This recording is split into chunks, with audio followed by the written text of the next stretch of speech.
Nurturing is an incredible skill for self-healing and self-love. Let me share with you why nurturing for gay men is critical. Let me start with a story. Recently, I had a client who's very successful, who's very driven, very smart. He's a physician, very smart person, very articulate, very self-aware, very conscious of the different areas of his life, but yet frustrated with relationships and frustrated with a lot of the gay issues.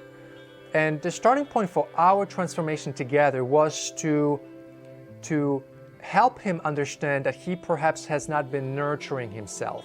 He has not been self-loving towards himself. That every activity he was engaging in was an activity of almost like brute force and using the mind to accomplish whatever feats were in front of him. A lot of smart people, very intelligent business people, people that work in healthcare, individuals that work in business, entrepreneurs, they're very smart, but very rarely they are self-nurturing, they're self-loving, simply because they associate a certain amount of weakness with the need to self-nurture themselves. Let me share with you an analogy to demonstrate what nurturing is about. Imagine you go to a pet store and you get yourself 2 puppies. One puppy is super excited. He runs towards you frivolously, just super excited, and you see that this puppy is just going to be a lot of fun. And the other puppy just sits there, is shy, and is a little withdrawn. And you look at him and wonder, I wonder what happened. And the same thing happens with human beings. You can look at a person and see, wow, this guy is so extroverted. He is so excited, and it's so natural to him. How does he do it? And another person is, wow, he is so withdrawn. He just sits there in a corner. He doesn't want to stand up. He doesn't want to participate. Why does that happen? And most often than not, it's not about differences in personalities. This is not introverted versus extroverted, because even an introverted person, I'm an introverted person. I get out there and I'm excited just like an extroverted person. And the difference, however, is in the amount of nurturing that that person has received by their parents and also by himself. So we're talking about gay issues right now. So if you find yourself that you are finding it difficult to connect to other people, it's not about your personality. It's not about certain skill. Perhaps you have not nurtured yourself enough, or perhaps your family did not nurture you. And nurturing is incredibly important, because out of nurturing comes that, like with the puppies, comes this way of being that is based on expansion, that is based on growth, that is based on just experiencing life without rules, without any inhibitions, without any constraints. And if we are not nurtured, even though we are smart, even though we can understand the world in extraordinary ways, without nurturing, that energy about us is inhibited. It's like it collapses into ourselves, inside of ourselves. So nurturing is immensely important. And let me share with you some ways of how you can nurture yourself. Almost like imagine that you put this warm blanket over yourself. And that's what nurturing is. You can have a blanket that's itchy and frustrating, and you can have a blanket that's really soothing, that when you put it over you, it makes you feel warm. It makes you feel really cozy. That's a metaphor for what nurturing is about. Nurturing is about recognizing that you may be that puppy that's withdrawn. You may be that puppy that has not been loved enough by mom and dad. Otherwise, why would you be so withdrawn? Otherwise, why would you be so disconnected? And then bring that nurturing back to yourself. And as you are recognizing that you may need some nurturing, the second step is to recognize that there's some pain, probably. There's some pain that you have not allowed yourself to experience. And when you allow yourself to experience that pain, then you will gradually pour all that out and reconnect with the joy, reconnect with the excitement of life, and be like that other puppy who's super excited, super loving, and super vibrant. So nurturing is essential. And in gay men's life, the lack of femininity, lack of women in your life, lack of that hug from your mom, or from a woman that makes you feel really good, makes you feel home, like you're at home, makes you feel that you're safe.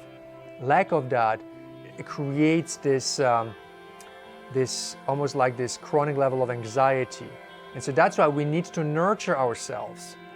I nurture myself every morning. When I get up, I go exercise, I think positive thoughts, I recognize all the beauty that I bring to the world. I count my blessings, I count all the great things that happen in my life. And then I give myself good nutrition. I go out there and I try to be around positive people. I work hard and I try to accomplish something in my life. That's how I nurture myself. But the beginning is to recognize that nurturing has to be there daily, not weekly, has to be there daily.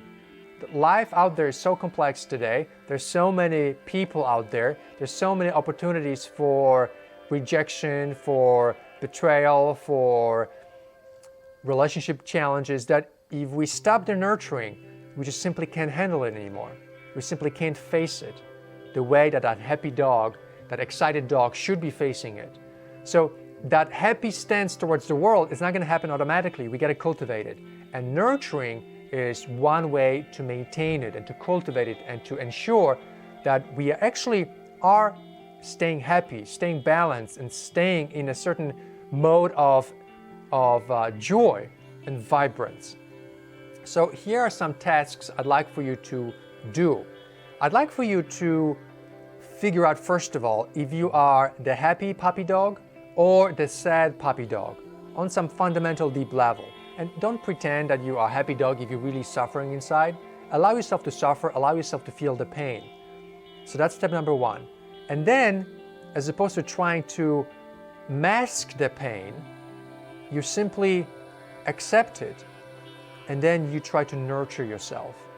And you can nurture yourself by giving yourself gifts, meaning you can give yourself the gift of being by yourself or traveling somewhere, or when I said being by yourself, as opposed to having to be around other people and pretending that everything is great, be by yourself, experience yourself, read a book about something interesting, make some nice dish at home, go for a long walk for several hours. I used to take 5-hour walks along Miami Beach many times. It's amazing. And that's how you nurture yourself. Call somebody that you trust and talk about what's happening in your life. Join some kind of coaching program so you can completely open up and nurture yourself through deep, vulnerable sharing with a coach or with a psychologist. All of that is part of the nurturing process and will serve you in regaining your balance, regaining your joy and vitality, because life is going to present you with difficult events, with difficult people. That is a given, and I bet you already know that already if you are over than 40 or 50. These things happen. They've happened to me, they will happen to you. And as they are happening, we want to offset that with this positive nurturing, with that beautiful blanket that you put over yourself that you feel really cozy inside. And I sometimes think that that is even more important than acquiring knowledge and finding the answers to your problems through seeking out answers to these problems. I think if we were to commit ourselves to self-nurturing, then a lot of the deeper level problems would not occur, and then we would be feeling a lot safer, a lot stronger in our own bodies and experiencing the world. And obviously, seeking knowledge is critical, but you can't replace nurturing with knowledge. You can't replace nurturing with wisdom. Nurturing is that energy that your mom or your dad should have given to you. And it's unlikely that if they have not given it to you, that you can receive it from somebody else ever in the future.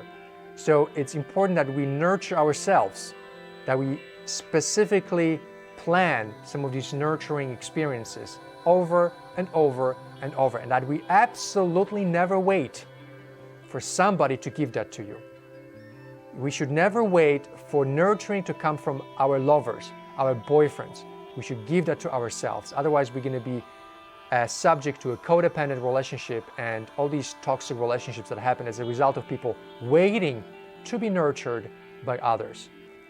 When I look at my life, I nurture myself, and I don't expect my lovers, I don't expect my friends to nurture me anymore. I finally have arrived as an adult man to be here for myself. I wish we lived in a different world where we could get nurturing from other people all the time. I just don't think it's a really healthy way to look at our lives and as our future. So I highly recommend that you become a master of self-nurturing, that you don't wait for other people to nurture you, and that you constantly discover better ways to bring that joy and that excitement to your life independently of anybody else. So I hope this has been very helpful for you. I'm looking forward to sharing with you more. And until I talk to you next time, as always, go out there, think big, stay present, and be a leader in your life today. Thanks for watching, and I'll talk to you soon.